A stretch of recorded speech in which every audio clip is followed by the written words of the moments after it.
তদারকির চেষ্টা করেছি। আর আজকে আমরা খুচরা বাজারে আসলাম। খুচরা বাজারে এসে দেখি যে তারা লেবু হালি বিক্রি করছে 100 টাকায়। তো ভাউচার আমরা কিছুটা দেখতে পেয়েছি তাদের, আর কিছু ভাউচার তারা দিয়েছে, এটা সাদা ভাউচার, এটা আসলে কোনো ভাউচারের পর্যায়ে পড়ে না। কোথার থেকে তারা ক্রয় করেছেন সেটা আসলে একজ্যাক্টলি তারা লোকেশনও বলতে পারছে না।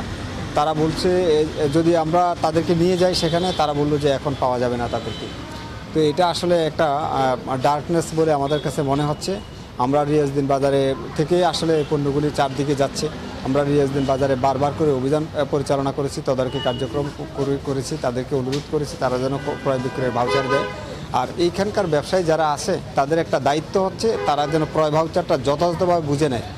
যে প্রতিষ্ঠান তাদেরকে ক্রয় ভাউচার দিতে পারবে, যথাযথ ক্রয় ভাউচার দিতে পারবে, সেই প্রতিষ্ঠান থেকেই কেবল তারা পণ্যটা ক্রয় করবেন। এটা হচ্ছে একটা ভালো পলিসি এই বাজার নিয়ন্ত্রণের জন্য।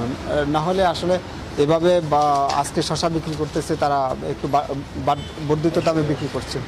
এই বর্ধিত দামটা আসলে হওয়ার কথা ছিল না। এই দুদিন আগে আমরা আরও কম দেখেছি, এবং ভাউচারটা যদি যথাযথভাবে দিতেন আমরা এখন গিয়ে আমরা তদারকি করতাম এটা কেন বাড়লো, কিন্তু সেটা সম্ভব হয়নি কারণ উনি আমাদেরকে যথাযথ ভাউচার দিতে পারেননি। তারপরে আমরা একটা প্রতিষ্ঠানকে সতর্কতামূলক জরিমানা করেছি, আর অন্য প্রতিষ্ঠানেও আমরা একটু তদারকি করেছি। আমরা একটা বিষয়ে একটু ব্রিফ করি।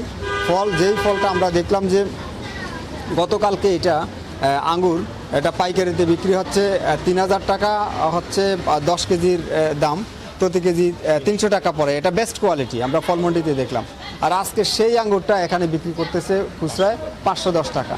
তারপরে উনি আমাদেরকে ভাউচার দেখালেন, ওনার ক্রয় ভাউচার দেখালেন, উনি 5 কেজি নিয়ে আসছে, খুচরা হিসাবে নিয়ে এসে আবার খুচরায় বিক্রি করতেছে 500 টাকা হিসেবে। তো এটা আসলে এখানে একটা গড়মিল এখানে আছে বলে আমার মনে হচ্ছে। উনি যেহেতু বিক্রি করবেন, উনি ফলমন্ডি থেকে কেন নিয়ে আসলেন না, বাজার যাচাই করে কেন কিনে নিয়ে আসলেন না, উনি 430 টাকা দরে কেন কিনে নিয়ে আসলেন? এখানে একটা আমাদের